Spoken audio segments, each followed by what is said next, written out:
નમસ્કાર, જય સરદાર, જય હિન્દ. સરદારધામ ટ્રસ્ટમાંથી હું દિલીપભાઈ પી પટેલ, રાજા ગ્રુપ કડી બોલું છું. મિશન 2026 અંતર્ગત સ્ત્રી સશક્તિકરણના ભાગરૂપે ₹200 કરોડના ખર્ચે 3000 દીકરીઓ માટેનું શકરીબેન ડાયાભાઈ પટેલ સંકુલ ફેઝ 2 કન્યા છાત્રાલય તૈયાર થઈ ગયું છે.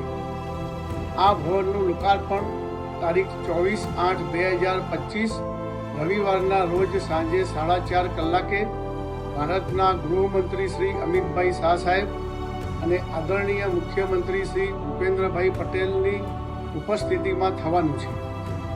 આપ સૌને વિનંતી છે કે આપના ઔદ્યોગિક વેપારી મિત્ર મંડળ સહિત પધારો અને તેમને સરદારધામ વિચાર યાત્રામાં મહાભૂમિદાતાશ્રી, ભૂમિદાતાશ્રી, ભવનદાતાશ્રી, સ્થાપક ટ્રસ્ટી તરીકે વિવિધ સ્વરૂપે જોડો. આ ઉત્કૃષ્ટ ભવનના નિર્માણ માટે વિવિધ સ્વરૂપે સૌ દાતાશ્રીઓએ ઉદારતાથી અનુદાન આપ્યું છે. તો આવો આપ સૌ સાથે મળીને આ 3000 દીકરીઓને આશીર્વાદ આપવા માટે સૌ સમયસર પધારો. ધન્યવાદ. આભાર.